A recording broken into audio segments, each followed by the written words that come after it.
저는 이 주제 믿음의 주이신 예수를 알자고 하는 주제를 한 1년 동안 하게 되려고 하는 계획 속에서 어떤 하나를 정하고 계속 나간다는 건 또 지루한 감이 없지 않아 있어요. 그러나 이 주제는 정말 다른 것 다 제쳐두더라도 가장 먼저 알아야 할 일이기 때문에, 또 우리는 잘 알고 있었던 것을 예수님에 대해서 우리 정립하는, 우리의 믿음의 주 되신 예수잖아요. 근데 그분을 알지 못하고는 신앙이 성립이 될 수가 없어요. 오늘 10번째 시간 제목이 뭐라고 그랬어요? 죽으러 오신 예수. 하나님은 영생하신 분입니다. 이 영생이라고 하는 그 단어는 영원히 산다 이거예요. 근데 하나님의 아들 독생자를 이 세상에 보내시는데, 그 아들 독생자를 보내시면서 하나님의 아들이기 때문에 예수님도 영생하신 분이다 이거예요. 한마디로 생명이 있는 분이다, 이게 생명이시다 이건데, 우리는 그분이 이 땅에 오신 것은 뭐하러 오시느냐? 죽으러 오셨다 이거예요. 한번 따라서 하실까요? 죽으러 오셨다. 그 안에 하나님께서 이 세상에 오시기 전에 보내셔서 오셨잖아요. 근데 오시기 전에 요한복음 1장 18절의 말씀 보니까 독생자의 품속에서 독생하신 독생자가 나타나셨다고 그랬어요. 아버지의 품속에 계신 독생자가 나타나셨다. 독생하신 하나님이 나타났다. 그러니까 예수는 하나님이다. 자, 첫 번째 제가 뭐라고 그랬어요? 하나님은 영생하신 분이다. 그러면 이 세상에 오시기 전에 그분이 하나님과 함께 계셨는데 이 세상에 나타났다 이거죠. 그럴 때 어떻게 나타나셨다고 하셨어요? 바로 독생하신 하나님이 그 아버지 품속에서 나타나셨다. 하나님이 나타나셨다 이거죠. 고로 그분은 영생하신 분인데, 영생이라고 하는 것은 생명이 아니고서는 영생할 수가 없는 거예요. 자, 아무리 나무가 막 500년 수령을 가지고 있다 할지라도 다른 나무들은 다 죽고 죽는데도 그 나무는 500년 동안 사니까 한 세대가 가고 또 한 세대가 가고 할 때, 야, 나무는 영생한가 보다. 하지만은 다음 세대 사람들이 언젠가는 저 나무 죽었네. 그래서 지식으로서 학자들이 이건 500년의 수령을 가지고 있다 이렇게 말하죠. 어쨌든 죽었어요, 안 죽었어요? 죽었죠. 이건 영생이 아니에요. 마찬가지로 예수님이 이 세상에 오셔서 십자가에 못 박혀 죽으셨는데, 죽으셨을 때 다시 살아난 것은 그 속에 생명이 계셨기 때문이다. 그래서 그분은 역시 하나님의 아들로서 이 세상에 영생하신 분이다 이거죠. 그렇다면 예수님이 죽으러 오셔서 오늘 제자들에게 하신 말씀, 당신을 믿고 따른 자들에게도 하신 말씀이 인자가 섬김을 받으러 온 것이 아니라 도리어 섬기러 왔다 하면서 많은 사람들의 대속물로 주기 위해서 왔다. 예수님 직접 친히 입으로 말씀하셨어요. 그런데 이 대속물이 되게 하려 왔다, 이것은요 대신 죽어주기 위해서 왔다. 그 사람이 죽어야 할 것을 바로 갚아주기 위해서 왔다 이거예요. 그렇기 때문에 이 말 한 구절이 이 신약 성경 예수님이 오신 그 엄청난 우리 인류에게 소망이 된다는 걸 알아야 될 줄 믿기 바랍니다. 예를 들어서 돈이 없고, 오늘 새벽에도 여러분이 성경을 우리 입기표에 의해서 말씀과 기도 운동에 그 표시의 내용들을 읽었다고 한다면 아실 거예요. 거기에 보면 뭐가 나오냐면 이 속죄라고 하는 것이 나오죠. 그래서 대신 죽어준다고 하는 사실, 이 속죄라고 하는 것은 뭐냐면 내가 죽어야 할 것을 대신 죽어준다 이거예요. 이 죄에 팔려나간 자가 있잖아요. 오늘 사건 속에서 느헤미야에서 이 죄로 팔려나가서 포도밭도 다 부자들이 저당 잡히고, 먹을 양식이 없으니까 포도나무 밭도 논도 밭도 다 저당 잡혀서 갚을 길이 없으니까 뺏어간 거예요. 그 다음에 또 갚을 길이 없으니까 그 사람도 자기 자식도 종으로 뺏어갑니다. 왜? 손이 안 되려면 돈 내놔라 이거죠. 빚 내놔라. 그러니까 내놓을 힘이 없으니까 거기에 종이 되어버렸다 이거죠. 종이 되었다. 마찬가지로 우리가 죄를 지음으로써 마귀에게 바로 모든 져버렸기 때문에 그 죄의 삭은 사망이기 때문에 사망의 왕노릇한 자의 그쪽으로 예속이 되어버린 거예요. 여러분 누가복음 4장 10절의 말씀 보니까 예수님에게 시험을 이렇게 말하죠. 천하 영광을 다 보여주면서 내게 경배하라. 그리하면 내가 이것을 주겠다. 이것은 내게 넘겨준 것이므로 내가 내게 줄 고난이 있다는 거죠. 그럼 언제 넘겨줬습니까? 하나님이 천지를 만드시고 또 에덴 동산을 지어서 아담에게 입주시키고 모든 관리하게 하고 그런데 언제 넘겨줬다고 성경에 안 나오잖아요. 그런데 여기에서 에덴 동산에서 범죄할 때 바로 넘겨져 버린 거예요. 그래서 진자는 이긴 자의 종이 되죠. 그런데 죄를 짓지 않았으면 영원히 그 평안을 누리면서 행복을 누리는데 죄를 지음으로써 죄의 삭은 사망이기 때문에 이미 넘어간 거죠. 이 동네에 살다 보니까 어떤 말이 떠도는가 하면 그 청심원입니까? 청미원 있죠. 거기에 독바이교회 장로 저기에요. 근데 이 지역이 엄청난 땅들이 많이 있는데 그분 소유가 되었어요. 그러면서 어떤 날 어디 갔더니 기동장에 드는데 그 나쁜 막 하면서 입에 담을 수 못도 하면서 하는 거예요. 완전히 이렇게 다 뺏어갔다고 막. 그래서 왜 뺏어갔나? 그럴 수 있나? 장로가 돼가지고 막. 그래서 뭐 칼질해가지고 강도질해서 빼놓았나? 그랬더니 그게 아니라 사료 공장을 했대요. 그래가지고 돈이 없습니다 막 하면서 근데 사료 좀 달라고 닭사료 뭐 돼지 사료 있잖아요. 그러니까 그렇게 하라고 뭐 갖다 써. 그냥 돈 없으면 나중에 주세요 하면서 대신 여기다가 사인하고 가라고.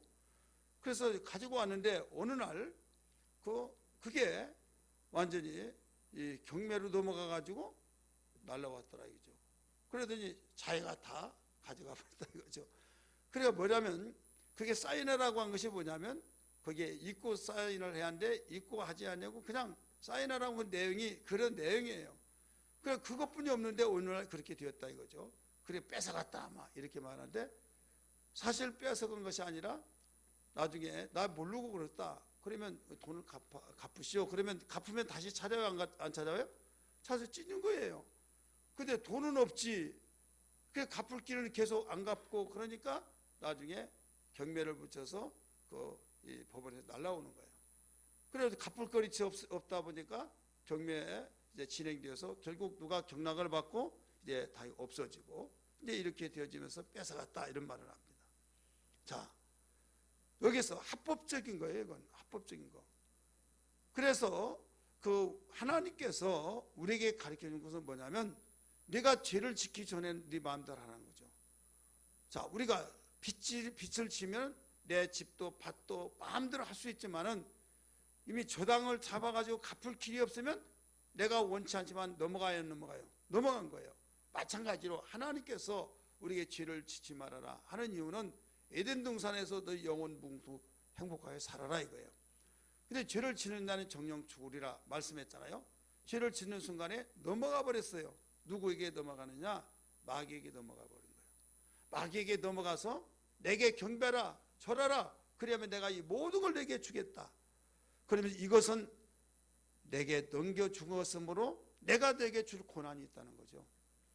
그러므로 느헤미야의 그 시대에서도 먹을 것은 없죠. 살해야겠죠. 그러니까 논밭을 다 저당 잡고 포도밭도 저당을 잡고 그러면서 갚을 길이 없으니까 모든 걸 다 종이 되는 거죠. 종이 되니까 어떨 도리가 없는 거예요. 그래서 우리가 이렇게 종이 됐나이다. 우리는 소망이 없나이다. 이런 말을 하게 된 거죠. 오늘 우리는 예수님이 죽으러 오셨다라고 할 때 이 세상에 오시기 전에 아예 창세 전부터 작정하시고 오신 거예요. 자, 우리 예수님이 왜 죽으셨느냐? 우리 가시적인 측면에서 볼 때는 죄 없는 예수를 십자가 못 박혀 죽였다. 그러니까 세대가 악해서 예수를 죽였다. 이렇게 생각을 하기도 해요, 안 해요? 하죠. 그 다음에 또 예수님의 제자 가룟 유다가 그 배반해 가지고 자기 선생을 팔아서 그 죽었다 이렇게 말을 하기도 합니다. 또 빌라도가 바른 법정에서 죄 없으면 죄 없다 해야 할 텐데 그 죄 없다고 하고 안 죽이려고 하니까 막 데모가 일어나려고 하니까 손을 씻으면서 나는 죄 없다. 너희가 너희 법이 있으니 마음대로 하라 해서 넘겨주었음으로써 예수가 죽었다. 이런 말을 하기도 해야 하네요. 하죠. 그러나 정말 그렇냐?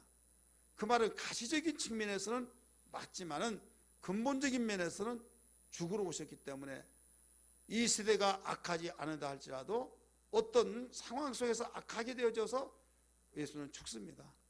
가룟 유다가 배반하지 않으면 가룟 유다보다 더 악한 자가 나타나서 또 배반해서 또 팔려가 죽게 되고, 또 빌라도가 법정에서 그런 그 절대 죽을 수 없다 한다 할지라도 언젠가는 또 다른 자가 나타나서 또 죽게 될 수밖에 없다 이거죠. 왜? 하나님의 작정하신 계획 속에서 이 세상에 죽기 위해서 보내셔서 그분은 죽으러 오셨기 때문에 그렇게 되어진 걸 알아야 될 줄 믿습니다. 예를 들어서 이것과 똑같은 거예요. 솔로몬이 범죄하고 난 뒤에 말년에 그 나라가 네 아버지 때문에 내가 나누지 않겠지만 네 자식 때부터 나라가 나눠질 것이다 이렇게 말씀했어요, 안 했어요? 했죠. 그런데 솔로몬의 아들 르호보암이 이제 대신해서 왕이 되잖아요. 그러니까 모든 장로들이 원로들이 찾아와 가지고 왕이 어떻게 정치를 하시겠습니까? 당신의 부왕은 우리들에게 너무 무거운 과세를 부과해 가지고 허리가 휘어서 이제는 우리에게 결단에 대한 약속을 하십시오. 이거예요. 왜 그런가 하면 20년 동안 40년 통치에 건축을 했잖아요.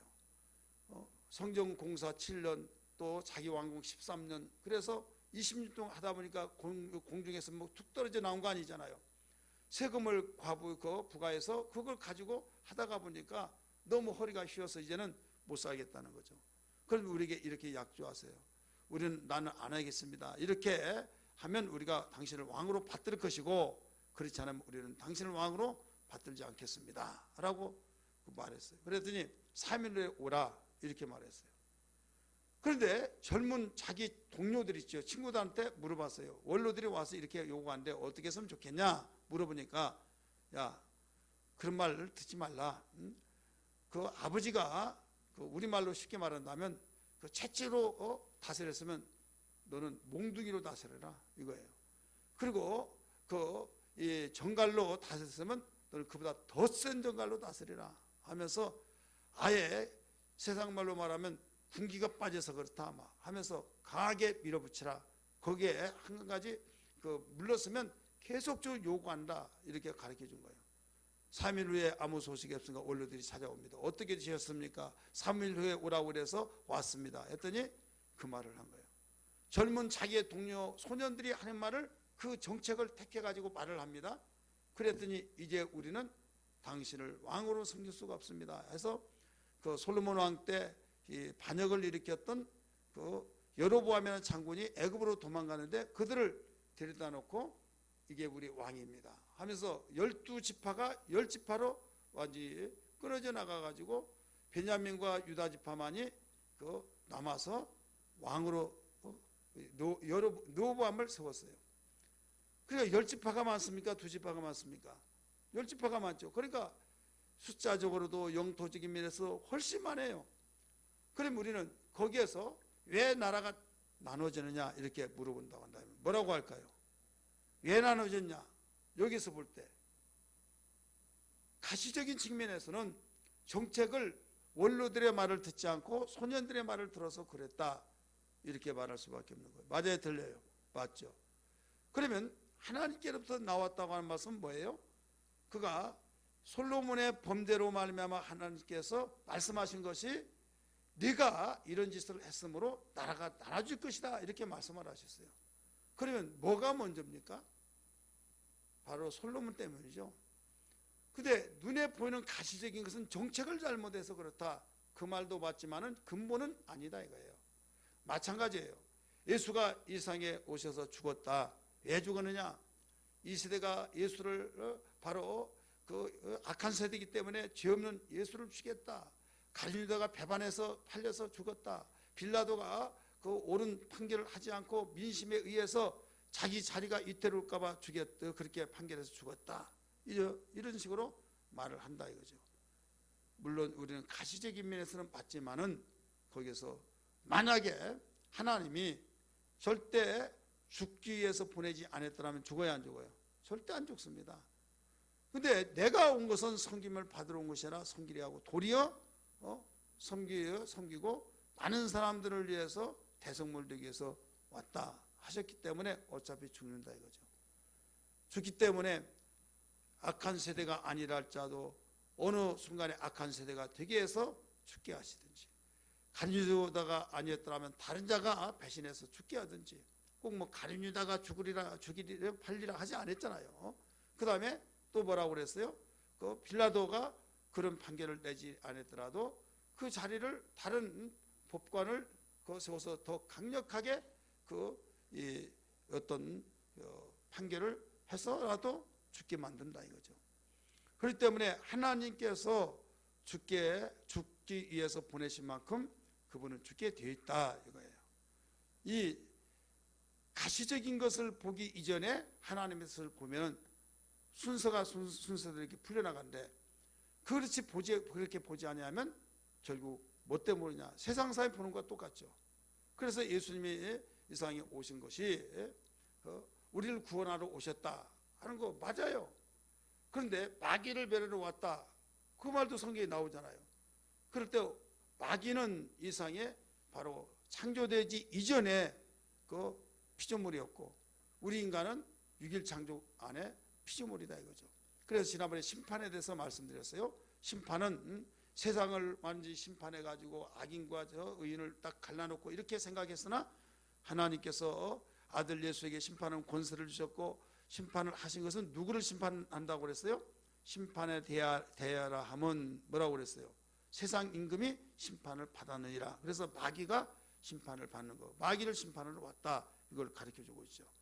그렇다면 오늘날 우리는 무엇을 알아야 되는가 하면, 아직도 오늘날 많은 사람들이 복음과 진리를 혼돈하고 있고 알지를 못하는 사람이 있어요. 진리와 복음을 구분을 하지 못하고 혼란을 일으키는 사람이 있어요. 자, 복음이란 건 뭐예요? 복음이란 것은 깊은 소식이에요. 깊은 소식이고, 진리라고 하는 것은 뭐냐? 진리라고 하는 것은 변치 않는 겁니다. 그러면 많은 사람이 복음이 진리고 복음이고 막 이렇게 말하면서 똑같이 취급하고 똑같이 생각하는 사람이 있다 이거예요. 아니에요. 복음은 희소식, 깊은 소식. 그러면 이 복음이, 예수님이 오셔서 이제 좋은 소식을 전해줬죠. 바로 좋은 소식이 전해졌을 때 그 좋은 소식이 바로 누구에게 전해집니까? 온 세상 사람이 전해지잖아요. 전해질 때 그 소식을 들음으로 믿게 되는 거죠. 바로 이게 진리예요. 믿는 것이 바로 진리다 이거죠. 그래서 예수님이 말씀하시기를 나는 곧 길이요, 이렇게 나는 곧 길이요, 곧 진리요 생명이다, 이런 말씀이에요. 나는 곧 길이요, 진리요 생명이. 그러니까 어떤 길이에요? 하나님께 가는 길이다 이거예요. 영생의 길로 가는 길이다 이거예요. 생명을 얻는 길이다 이거예요. 이것은 영원히 변치 않은 것이다, 이걸 가르쳐 준 거예요. 그러니까 복음이 없으면 절대 들을 수가 없는 거예요. 왜? 깊은 소식에 대한 것을 내가 듣는데, 그래서 믿음은 어디에서 납니까? 들음에서 나죠. 들음에서 나기 때문에 들음으로써 내가 믿어요. 근데 이 깊은 소식이 어떤 깊은 소식이냐 이거예요. 예수님이 이 세상에 오셨는데 죽으러 오셨다. 죽으러 오셨는데 이분은 우리의 대속물로 되기 위해서 오셨다 할 때만, 내가 죄 때문에 죽어야 할 것을 내 죄값을 지불해 주기 위해서 오셨다라고 할 때 얼마나 깊으냐 이게 막 너무나 깊어가지고, 이건 뭐가 똑같은가 하면 이 세상에 의학이 발달됐지만은 해결할 수 없는 그런 바로 그 병이 있다 이거예요. 그럴 때 절망과 좌절이 돼요. 근데 어느 날 뉴스가 나와요. 그러면서 신약을 개발해서 이런 병을 다 고쳐서 이제는 그 병이 아무것도 아니다, 이런 뉴스가 나온다 이거예요. 가령 옛날 한센병 있잖아요. 옛날 문둥병, 하늘에서 내려진 병이라고 그랬어요. 그래 시작을 개발해서 이건 아무것도 아니다. 알맹이 하나 몇 급 먹으면 끝나버린다 이거예요. 그럴 때 얼마나 기쁘겠어요. 야 하면서 기쁘죠. 바로 그 환장이 그게 기쁜 소식이에요. 우리 인류에게 죄 때문에 저주받고 심판받고 지옥 가고 절망 상태에 있을 때 예수님이 우리의 대속물로 되기 위해서 죽으러 오셨다. 이 소식을 때 얼마나 기쁘냐 이게. 그 기쁨과 감격 속에 있을 때 예수님이 나를 위해서 죽으셨다니 그걸 믿어야 하는데 바로 복음이 없으면 믿을 수가 없는 거예요. 기쁜 소식을 전해준 사람이 없으면 믿을 수가 없다 이거죠. 그럼 전해준 사람 무엇을 전해줘요? 복음을 전해주는 거예요. 그래서 언젠가도 제가 설교했죠. 전파하는 자가 보내는 자가 없는데 어떻게 전파하리요? 전하는 자가 없는데 어찌 믿으리요? 믿지 않은 자가 어찌 들으리요? 이렇게 말했죠. 그래서 믿음은 들음에서 난다. 마음으로 믿어 의에 이르고 입으로 신하여 구원을 얻는다. 이런 말씀을 로마서 10장에 잘 가르쳐주고 있죠. 그러니까 이 복음은 깊은 소식이요. 진리는 복음을 가지고 전해줄 때 그 말씀을 내가 믿어버리는 그 자체가 진리다 이거예요. 그러니까 복음은 어디에서 먹냐? 진리를 위해서 쓰는 거예요. 따라서 복음은 진리를 위해서 쓴다. 그래 아무리 내가 가지고 있더라도 쓰지 않으면 이건 내 것이 될 수가 없는 거예요. 그런데 내가 어디에서 돈을 벌어서 써야 하는데 내가 벌지도 못하고 벌지 못하면 어떻게 해요? 쓰지 못한 거죠. 벌었으면 써야 하듯이 자 전해주는 깊은 소식이 없어요. 그러면 어때 누구에게 씁니까? 쓸 수가 없죠. 마찬가지예요. 우리는 복음이란 그래서 중요한 거예요. 예수님이 이 세상에 오신 것이 왜 오셨느냐? 죽으러 오셨다 했을 때 이제 예수님이 우리 죽으러 오셨어. 너무 깊어요. 너무 깊은데 거기에 대해서 왜 깊으냐? 그냥 마냥 깊어. 이건 말이 되는 것이 아니다. 진리는 뭐냐면 복음으로서 복음을 전해주었을 때 그 말을 들음으로써 내가 믿어지는, 그러니까 진리에서 쓸 때 그 진리의 삶이 내 속에 대해서 이것이 믿음이 되고 이것이 내게 생명이 되어진다 이 말씀입니다. 그래서 따라서 합시다. 진리는 믿음이 되고 생명이 된다. 뭘로 인해서요? 복음으로 인하여서. 그래서 복음은 전해주는 역할을 하지만은 바로 진리는 나에게 생명이 되어진 것이다 하는 것을 알아야만 됩니다. 오늘 우리는 어떤 일들을 생각하는가 하면 예수님이 십자가에 못 박혀 죽으신 것을 이 감정이냐 아니면 체험이냐 이 혼란이 일어나요. 그래서 예수님이 십자가 못 박혀 죽으시는 그 사건을 통해서 예수님 부활하기 전까지 고난주간이라고 하죠. 그 고난절 때 여러 가지 영상을 통해서 여러 가지 언변이 좋고 또 어떤 굉장히 감동적인 그 언어를 유사하고 또 똑같은 말이더라도 어떤 사람이 말하면 굉장히 울컥하고 어떤 사람이 말하면 울컥한 말이 없어진다. 그리고 옛날 웅변했던 때 있었잖아요. 웅변을 하면요 신앙을 떠나서 하면 연사들이 나와서 하면 코끝이 찡하고 가슴 울컥하면서 막 눈물이 삥 돌고 어떤 결단이 생겨지고 그런 때가 있어요 없어요? 웅변 한 번도 안 들어봤다. 그런 수 있다 이거예요. 그러면서 굉장히 마음이 숙연해지면서 대단하다 이런 결단이 세워지죠. 그런 것처럼 신앙하고 이 감정을 혼돈시켜 버린 거예요. 옛날 영화란 영화 아니라 예수란 영화 이런 보셨어요? 하도 예수란 영화를 안 봤더라도 예수님 십자가에 못 박힐 때 이만큼 3cm 이상 된 거 땅땅 하면서 이 속에 들어간 걸 가짜로 들어간 거 아니잖아요. 진짜로 들어가죠 영화 속에. 그러면 피가 줄줄 나면서 감정이 아무리 무딘 사람도 가슴 하면서 눈물이 나고 아주 그 모습 때리 박는 소리와 함께 얼마나 지긴지 몰라요.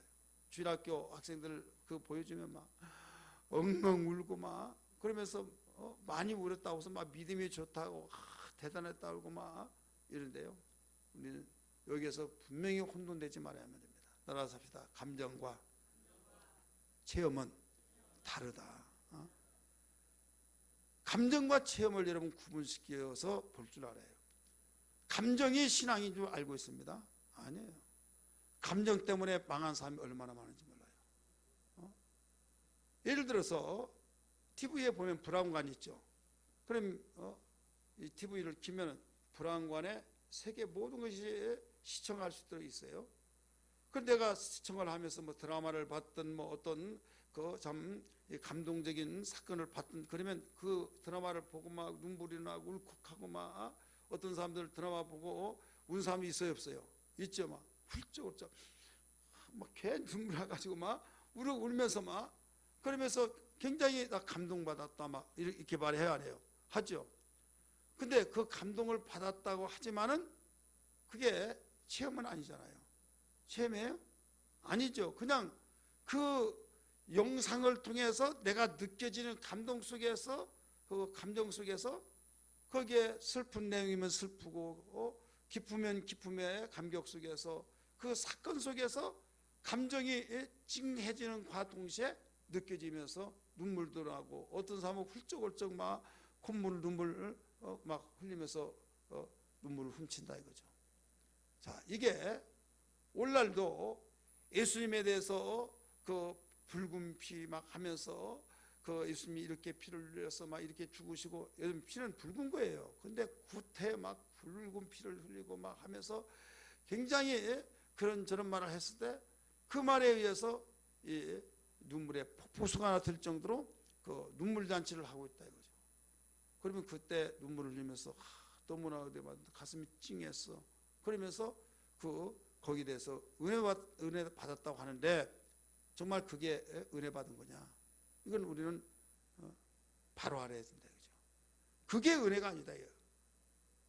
감정이 은혜가 아니라 체험이 은혜다 이거예요. 따라서 감정이 은혜가 아니라 체험이 은혜다. 감정이 은혜로 여긴 사람들이 수없습니다. 그러다가 오늘날 많은 사람들이 오늘날 순간에 완전히 곤두박질돼서 나도 옛날에는 이런 시절이 있었다고 하면서 여러 가지 말을 하는 보면 정말 은혜 받은 것 같은데 그가 분별을 못한 거예요. 그 은혜가 뭐고 감정이 뭐냐? 은혜는 체험 속에서 나타난 거예요. 감정은 그냥 인간이 감정이 있잖아요. 감정이 있기 때문에 감정이 느껴온 거예요. 어떤 이야기를 하고 정말 순수하게 이야기하면 그 말을 듣고 훌쩍 눈물을 훔친 경우도 있습니까? 없습니까? 있죠. 그렇기 때문에 자기의 믿음 자체가 어디에 지추냐 한번 점검해 보라 이거예요. 감정이냐 아니면 믿음이냐 이것을 우리가 비춰보면서 한 가지 우리가 예수님이 죽으신 것이 뭐 때문에 죽었냐? 정말 너무 안 됐어. 너무 안 됐다고 하면서 예수님이 죽으시면서 피 흘리시고 매에 맞으면서 그 물구나무에 뒤쳐잡으면서 예루살렘의 딸들아 나를 위해서 울지 말고 너와 네 자녀를 울어라 하면서 그분이 얼마나 정말로 힘들었을까? 얼마나 힘들었을까? 막 절규하시면서 막 그러면서 볼 때 그 힘든 거, 그런 거 볼 때 굉장히 동정을 준다 이게 동정 어린 마음 속에서 예수님을 위해서 울어주는 거죠. 자, 그러지 않았냐 이거죠. 예수님 십자가 죽으시면서 그 절규의 소리를 듣고 가슴이 찡하면서 얼마나 힘드셨을까? 얼마나 아프서 그 무지몽매한 자들이 그 교만한 것들이 그 정말로 그 완전히 완악한 자들이 막 하면서 했을 때 정말 예수님은 착하시고 죄도 없으시고 막 하면서 그 얼마나 힘들었을까? 이렇게 생각하면서 울고 막 가슴 아파하고 이게 우리의 신앙이 아니다 이거죠. 이건 어디까지나 감정이다. 로마서 1장 18절의 말씀 보면 고린도전서 한번 봅시다. 고린도전서 1장 18절 거기에 미련한 자들은 이런 말이 나와요. 고린도전서 1장 18절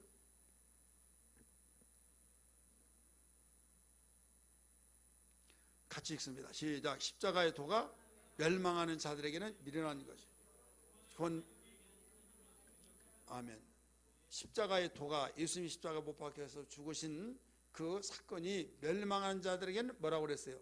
미련한 것이요. 이건 뭐냐면 멸망하는 자에게는 감정으로 그 감정을 신앙인 양 하는 자들이 된 자들이다 이거예요. 믿지 않은 것도 물론이지만은 멸망하는 자에게 미련한 것이요. 자, 예수님 십자가 못 박혀 죽으셨다. 나 믿어. 믿는데 멸망했어. 왜? 감정으로 인하여서 멸망한다 이거예요. 근데 구원받은 우리에게는 뭐라고 써요? 하나님의 능력이라. 할렐루야. 내 죄값을 다 지불해 주셨고 바로 나를 사셨으니 그러면 나의 주인이 되시고 나는 주님의 것이고 이런 사실을 믿고 체험을 얻고 고백하는 그 사람이 바로 하나님의 능력이다 이게. 그러니까 그분께 감사와 감격과 영광과 찬송을 돌린 것이지 울라고 우린 동정을 내요. 내가 너를 위해서 죽었는데 얼마나 내가 힘들지 않으냐 그러면서 동정을 유발시키시려고 주님이 말씀하신 건 아니다 이거예요. 우리 정신 차려야 말입니다. 감정이 신앙인 양 생각하는 사람이 있다 이거예요. 아니에요. 체험이다 이거예요. 그렇기 때문에 우리는 오늘날 신앙생활을 하다가 타락한 사람들이 많이 있지만은 그 중에 하나가 뭐냐면 그 중에 하나는 곧 전적으로 진리를 알지 못하기 때문이에요. 따라서 진리를 전적으로 알지 못하기 때문이다. 바로 신앙생활을 잘 하다가 어느 날 완전히 타락해 버렸어요. 물론 여러 가지 이유가 있어요. 그 중에 하나가 전적으로 진리를 알지 못해서 그렇다. 전적으로. 그러면 뭐가 진리냐? 진리는 그냥 한 귀로 듣고 흘러버려서 입술엔 진리라고 말을 해요. 영원히 변치 않는 거. 그냥 국어 사전식으로 보는 거. 근데 여기에서 진리라고 한 것은 예수님이 죽으러 오셨는데 바로 대속물로 주기 위해서 오셨다. 대속물로 주기 위해서 오셨기 때문에 내 죄값을 지불하고 나를 사왔다 이거예요. 따라서 합시다. 내 죄값을 지불하고 나를 사셨다. 그거예요. 예를 들어서 우리는 거룩하라, 거룩하라, 또 겸손하라. 성경에 많이 나오죠. 겸손하라, 겸손하라, 거룩하라 다 나와요. 정말 그렇게 하다 보니까 내가 거룩해야지, 내가 겸손해야지 하면서 겸손하기 위해서 힘쓰고 애쓰고 몸부림치고 아무리 몸부림치고 아무리 하더라도 나중에 겸손하지 못하여서 또 넘어지고 자빠지고 거룩하게 해서 힘쓰고 애쓰고 했는데 또 어느 날 그렇게 거룩하게 해서 했는데도 나중에 거룩하게 하지 못하고 또 넘어지고 결국은 여기에서 인간은 아무리 겸손하려고 하지만은 겸손할 수 없는 존재더라 이거예요. 아무리 거룩하게 살려고 하지만은 훈련은 약간의 유익이 있듯이 약간의 유익이 있어 되는 것 같았지만 결국은 거룩하지 못하더라 이거예요. 따라서 합시다. 결국은 하나님만이 겸손하신 분이요. 하나님만이 거룩하신 분이다. 인간은 거룩하려고 몸부림친다 할지라도 결국은 거룩하지 못하고 인간은 겸손하려고 몸부림치더라도 결국은 겸손하지 못하더라. 결국은 우리는 뭐가 종지부를 찍어서 해결할 수밖에 없느냐? 주님 앞에 회개함을 통해서만이 바로 우리가 해결책이 되어지더라 이거죠. 따라서 합시다. 회개함을 통해서만. 주여 나는 죄인입니다. 내가 이렇게 겸손하려고 살려고 몸부림치지만은 한계가 있사옵고 나는 죄인입니다. 내가 거룩하라고 하셔서 내가 거룩하려고 그렇게 몸부림쳤지만은 이 거룩하려고 하다가 결국은 또 내가 거룩하지 못하고 범죄를 했습니다. 나를 용서해 주옵소서 하면서 겸손하게 내가 회개하는 길이 가장 해결책이더라 이거예요. 믿으시길 바랍니다. 그렇다면 회개가 부끄러운 것이냐? 아니에요. 많은 사람은 회개하고 또 죄짓고 회개하고 또 짓고 그러면 이게 그게 뭐냐 막 하고 그러려면 안 한 것이 낫다 막 이렇게 하는 사람이 있어요. 여러분 그렇게라도 해야 될 줄 믿습니다. 왜 그런가 하면 회개는 부끄러운 것이 아니라 회개는 여러분 율법에 추구하는 거예요. 율법은 우리에게 거룩하라고 주는 것이 아니야. 주는 것이 아니에요. 죄인인 것을 고백하라는 거예요. 따라서 합시다. 죄인인 것을 고백하라. 그래서 주여 나는 죄인입니다. 이거예요. 그래서 율법에 최종적으로 율법에서 요구한 것이 용무가 뭐냐면 죄인으로 고백하라. 네가 해결할 수 없으니 죄인이라고 고백하면 바로 너를 죄인을 버리지 않고 네 죄값을 지불해 주고 너를 사오는 자를 만나게 될 것이다. 곧 그리스도를 만나게 될 것이다. 이거예요. 그렇기 때문에 나는 죄인입니다 라고 하는 사람만이 예수를 만난다는 걸 믿기 바랍니다. 요한복음 8장의 말씀 보면 간음하는 여인을 볼 수가 있죠. 거기에서 그 여인이 예수를 만나는 것은 뭐 때문에 만났습니까? 뭐 때문에 만났어요? 결국 죄인으로서 만난 거예요. 그렇다고 해서 내가 죄를 지었겠지 그 말이 아니라 이미 넌 거룩하라 했으니까 거룩하려고 하지만은 결국은 거룩하지 못하더라. 그래서 절망하지 말라 이거죠. 버려버린 자가 아니라 주님은 죄인을 찾으러 왔다. 병든 자에게 의원이 필요하듯이 바로 죄인 된 자를 내가 필요한 것이다. 나는 그를 구원하러 왔다 이겁니다. 믿으시길 바랍니다. 많은 사람들이 망한 것이 어떤 사람이 망하느냐? 바리새인들, 서기관, 율법사 그들은 나는 정말로 일주일에 2번씩 금식을 하고 나는 깨끗하게 살았습니다 하면서 굉장히 자기는 옳다 인정을 받고 의인인 것처럼 생각했어요. 그러나 죄인과 세리들은 내가 범죄했나이다 나를 불쌍히 여기달라고 했을 때 누가 먼저 구원받는다고 그랬어요? 바로 죄인들이 더 먼저 구원이 이르렀다 이렇게만 가르쳐줬죠. 내가 병 들었는데도 불구하고 나 병 안 들었어 그러면 고칠 방법이 없다 이거죠. 그런데 내가 병 들었다고 한 것을 시인하면 어디로 가요? 바로 처방을 받으러 가듯이. 그러나 세상의 의학은 해결할 수 없는 것을 다 해결할 수 있는 것이 아니라 해결할 수 없는 것이 너무나 많기 때문에 병원에서도 할 수 없이 손들 수가 있지만은 예수 앞에서는 해결치 못한 것이 없이 다 있는 걸 믿기 바랍니다. 그래서 예수는 우리의 유일한 소망이 되는 거예요. 그러므로 주님 앞에 나오는 것만이 바로 우리는 살 길인데 우리를 위해서 죽으러 오셨기 때문에. 베드로전서 1장 18절의 말씀 보면 어떤 말씀이 나온가 하면 우리가 구원받는 것은 금이나 은이나 이런 걸로 된 것이 아니라고 했어요. 예수 피로만 되어졌다고 그랬어요. 우리 성경 다 봅니다. 베드로전서 1장 18절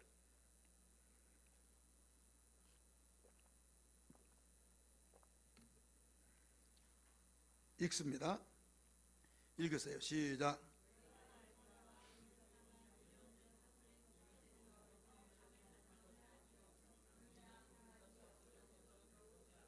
아멘. 거기에 18절에 보면 조상이 물려준 헛된 행실에서 구원받은 것이 아니다 이거예요.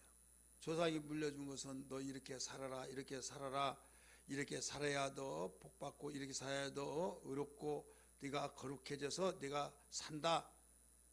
그런데 막상 해보니까 100가지를 행하다가 한 가지 행하지 못하면 한 가지 때문에 너는 죄인이다 죽는다 이거죠.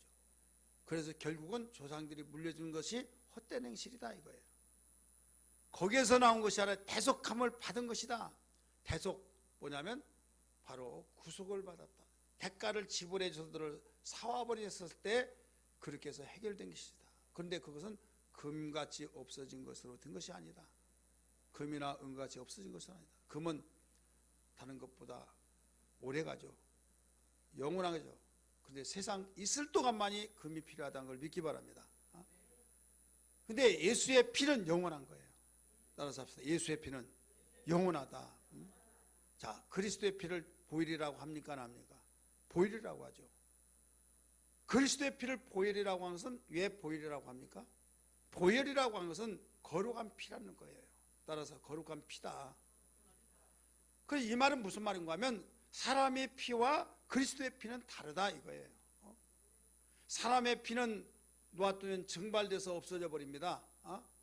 아무리 여기에 고였다 할지라도 하루 가고 이틀 가면 다 증발돼서 없어져요. 흔적만 있다가 그것도 흔적도 언젠가 없어져요? 안 없어져요? 없어지죠. 그리스도의 피는 없어지지 않는다 이거예요. 그래서 구별되는 거예요. 근데 많은 사람들이 이 그리스도의 피를 오해하고 있는 거예요. 그리스도의 피를 보혈이라고 한 것은 예수의 피는 금으로 은으로 세상을 살려고 해서 돈 벌어야겠다 해서 돈 가지고 모든 걸 다 할 수 있다 해서 그렇게 하려고 하지만은 금으로 은으로 된 것도 아니라 바로 예수께서 대속하신 보혈로 거룩한 피로 예수의 피로 된 것이다. 그 피로 바로 너희를 사왔다 이거예요. 자, 우리가 예수 믿어서 죄에서 해방됐단 말을 해요 안 해요? 하죠. 죄에서 해방됐다고 하는데 그 말을 그냥 해방 막연하게 추상적으로 말하는 사람들이 있어요. 그게 아니에요. 해방이라는 것은 그냥 강한 자가 약한 자를 막 때려 부시고 거기에서 막 뺏어가지고 야 우리가 이겼다 그러니 너 나와라 너 해방됐다 우리 그렇게 생각하고 있잖아요. 그렇잖아요. 여러분 우리 주님은 그렇게 말하지 않아요. 이건 뺏어가지고 온 거고 강탈한 거지. 우리 예수님은 그렇게 말씀하시지 않았어요. 자, 세상을 하나님 만드시고 바로 그 이전에 마귀가 있었죠. 그때 음부에 가둬놨을 때 바로 흑암이 깊음에 있고 수면에 운행하시더라. 하나님이시는 수면에 운행하시더라. 사람을 만들었을 때 바로 거기에 합법적으로 그 세상 임금이 되었어요. 임금이 되다가 보니까 죄를 지는 자는 다 이 마귀에게 있어요. 그러면 마귀에게 내놓으라 안 내놓으면 하면서 막 죽이고 그게 아니에요. 만약에 그런 식으로 한다면 예수님이 죽을 이유가 있어요 없어요? 완전히 제압해가지고 우리를 구원시킨다고 한다면 예수님이 죽을 이유가 뭐가 있습니까? 바로 내가 이 자를 얼마 주고 사왔는데 이 사람을 가져가려면 값을 지불하시오. 채권자가 그렇게 말한다고 한다면 그 사람을 정말로 해방시켜 주려면 네가 뭔데 값을 지불하라고 하느냐 막 둥이를 막 날려버리고 아니 죽이고 뺏어가지고 오면 그게 합법이 아니에요. 합법자는 바로 얼마 가지고 사왔다고 한 그 값이 얼마냐 그럴 때 그 값을 지불해주고 그 다음에 찾아오는 거예요. 사온 거예요. 이게 합법이란 걸 믿기 바랍니다. 자, 죄의 삭은 뭐라고 그랬어요? 사망이죠. 사망이기 때문에 죽는 거예요. 그러니까 죄값을 지불한 것은 죽어야 된다 이거예요. 그래서 예수님이 십자가에 죽었어요 안 죽었어요? 죽었죠. 그러니까 죄값을 지불해 준 거예요.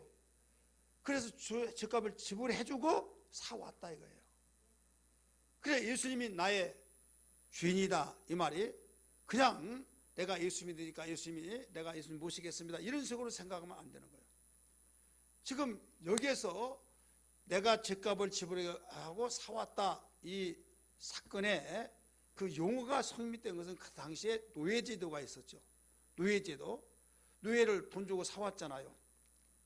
그래서 돈을 많이 벌어가지고 내 아들 노예로 팔려가는데 내가 사와야겠다. 그러면 돈을 주고 사와서 값을 지불해 다시 환원시킬 수가 있어요. 근데 돈이 없을 때는 할 수가 없는 거예요. 그렇기 때문에 바로 예수께서 그런 배경 속에서 설명을 하고 있는 거예요. 죄의 삭은 사망이기 때문에 죽어야 된다. 네가 죽을 것은 대신 누가 죽어주면 내가 널 주겠다 이거죠. 그래서 우리가 죽어야 할 죄를 바로 주님이 죽으신 거예요. 그러니까 죄값을 지불해주고 사온 거예요.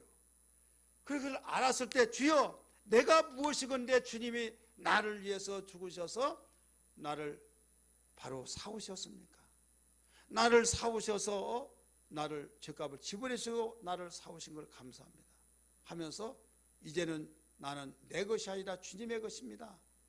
주님은 나의 주인이십니다. 이 고백이 주는 그리스도시오 이 말이에요.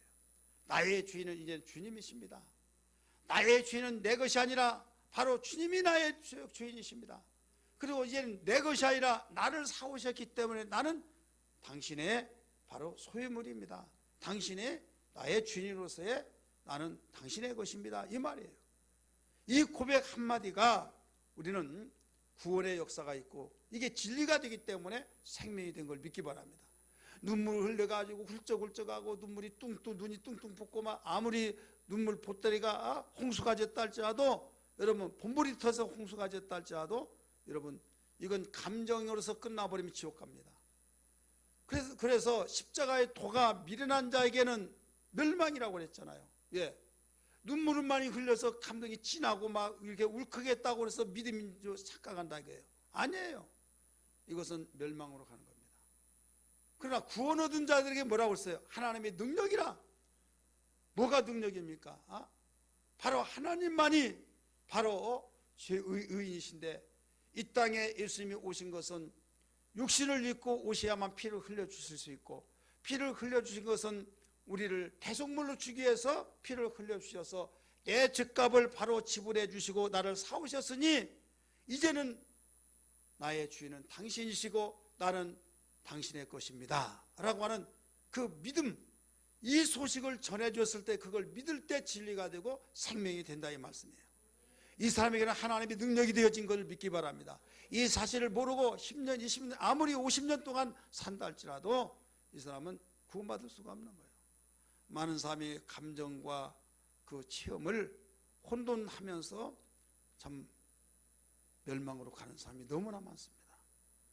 영화 같은 거 보고 도움은 될 수 있으나 그게 나에게 감정에서 우러나오는 눈물이요 그 감동이 왔는지 완전히 진리가 내 속에 들어와서 생명이 되는지 구분할 줄 모르면 이건 멸망으로 가는 거예요. 그래서 스크린에 대해서 이야기했잖아요. 불안관을 통해서 우리가 볼 때 여러분 화면을 보고 울컥하면서 우는 사람 얼마나 많습니까? 그런 내용을 보고 눈물을 흘리더라도 이게 체험이 아니고 실제가 아니다 이거예요. 이것은 하나의 그 나에게 감정으로 그 화면을 통해 느껴졌을 뿐이에요. 예수님의 그 스크린과 같은 내용 속에서 사건 속에서 우리가 느껴지고 동정을 유발하고 동정 속에서 울어준다고 해서 믿음 있는 것이 아니라 이건 어디까지나 감정적이에요. 그러나 실제적인 것, 체험적인 것은 바로 예수님이 내 죗값을 지불해 주시고 나를 사셨다. 그분은 진리로 오셨기 때문에 육신으로 오셔서 피가 되어 주셨는데 그는 죽으러 오셨다 이거예요. 죽어 주셨을 때 내 죗값을 지불해 주셨음으로써 그 피가 내 죄를 지불해 주신 것이다. 그러니 이제는 내 것이 아니라 주님의 것이고 주님을 내가 주인으로 모신다. 인격적으로 그걸 모실 때만이 그게 진리가 되어지고 진리가 생명이 되어서 구원의 역사가 이루어 이게 하나님의 능력이다 이거예요. 할렐루야. 오늘 이 말씀이 생명되기를 주의 이름으로 축원합니다. 할렐루야. 그래서 주님 나를 구속하셨고 나를 죗값을 지불해 주셔서 사오셔서 내가 내 것이 아니라 주님의 것이요 주님이 나의 주신 것 주님이신 것처럼 주인이신 것처럼 우리 가정이 바로 주님의 죗값을 지불해 주셔서 우리 가정도 주님이 주님의 것이 되게 하시고 주님을 주인으로 모시고 살아갈 수 있는 은혜가 있게 달라고 우리는 기도하고 이런 소원을 가지고 애통을 해야 될 줄 믿습니다. 그래야만 구원받는 거예요. 절대 다른 구원이 있을 수가 없는 거예요.